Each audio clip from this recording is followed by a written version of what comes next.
mahery vaika izay naseho an'ireo mpilalao keniana kanefa dia tony ihany izy nohony avy eo dia nizotra araka ny tokony izy nitoy ny fifaninanana. Toy ny fifaninanana dia ry zareo namibiana zany no andeha ho any Londres any amin'ny taona 2024 amin'ity fiadina tompon-takeran-tany eo amin'ny baolina lavalava ity dia amboara tsara tarehy mitondra ny anarana hoe trophée Webb Ellis no iadivan'ireo ekipa rehetra mandray anjara amin'izay fifaninanana izay. I Madagasikara no dia nisan'ireo firenena tsara vitana ka nandalovan'ity amboara tsara tarehy ity tamin'ity farany herinandro ity. Marina tokoa zany mbola ity satria dia nifantombiasana ny Makasary amin'ity amboara ity. Ary io na ny olon-tsotra na ny olona tompona andraikitra isan-karazany dia hatramin'ny ministry ny fanatanjahantena dia anisan'ny nakafahatsiarovana tamin'ity amboara ity nanambitana ireo avy amin'ny DSL mpiasa ny DSL izany izay anisan'ny hoe mitondra ity amboara ity moa zany zareo amin'ny zareo mampitatitra azy mpitatitra ofisialy mpanohana ny mondial amin'ny 2024 teo ihany koa nandalo teny amin'ny Tobe Akamaso teny Andralanitra ary teny amin'ny Kianjamaki teny Andotapenaka nilalovan'ity amboara ity.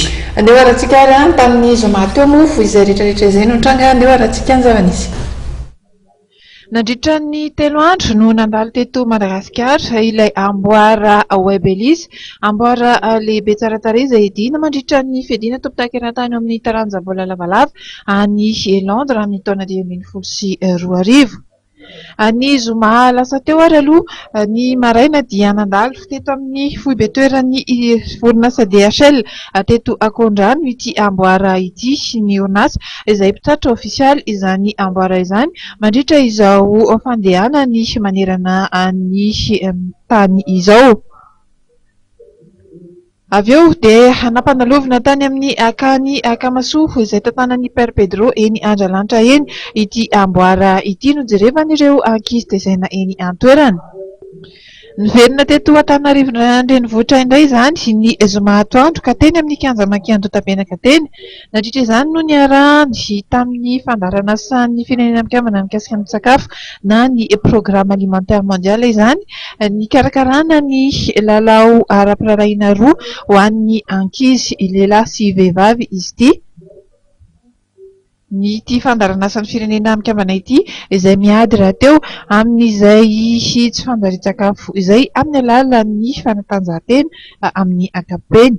Programme alimentaire mondial zany miaraka amin'ny fédération internationale de rugby IRB miara-mirodatika ao anatin'ilay campagne laquelle la femme izay ny tariny anarana ny sain'ny mpankafy rugby maneran-tany momba ny olona izay iarany tsy fandarin-tsakafo sy ny anohanana maneran-tany sy koa anangonana vola anohanana ny anohanana ny fanampiana ara-tsakafo ataon'ny PAM.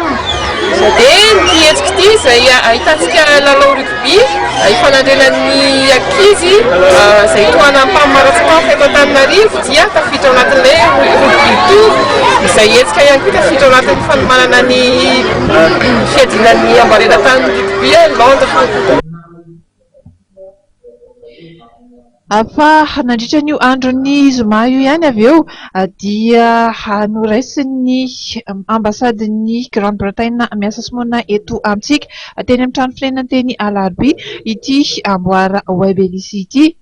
Tamin'izany no nisy ny lanonana tsotsotra izay nahitana ireo tompona andraikitra isan-tsokajiny avy amin'ny orinasa izany. Avy eo ny Fédération Malagasy taranja baolina lavalava ireo mpilalao sasany eo anivon'ny Makido Madagasikara ihany koa nanatrika ity lanonana fanomezam-boninahitra ity amboara ity.